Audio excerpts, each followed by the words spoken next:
ஒரு medium size வெங்காயத்தை நல்லா தோல் உரிச்சிட்டு நல்லா பொடிசாக நறுக்கி எடுத்துக்கோங்க. நெக்ஸ்ட்டு 2 கேரட்டை நல்லா துருவி எடுத்துக்கோங்க. அதுக்கப்புறம் ஆஃப் குக்கும்பரையும் நம்ம நல்லா பொடிசாக நறுக்கி எடுத்துக்கணும்.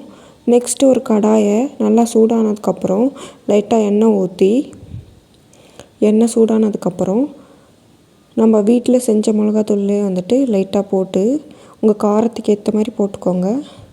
சிம்மிலே வச்சு போடணும், இல்லைன்னா கருகிடும். நெக்ஸ்ட்டு தேவையான அளவு உப்பு போட்டுக்கோங்க.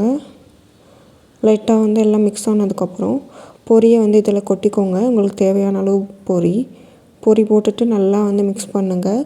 அந்த பொரியும் அந்த காரமும் நல்லா மிக்ஸ் ஆகணும். நல்லா லைட்டாக எல்லாமே கிளறி விட்டுக்கோங்க. அதுக்கப்புறம் நெக்ஸ்ட்டு துருவி வச்ச கேரட்டை வந்துட்டு அதில் போட்டுக்கோங்க. நெக்ஸ்ட்டு வெங்காயத்தை தூவி விடுங்க.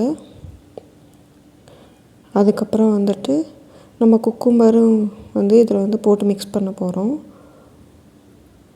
எல்லாம் போட்டதுக்கப்புறம் நல்லா பெரட்டி விடணும். பெரட்டினதுக்கப்புறம் இப்படி தான் இருக்கும். நல்லா ஒரு ஹெல்த்தியான ஸ்நாக்ஸு, ஈவினிங் ஸ்நாக்ஸு.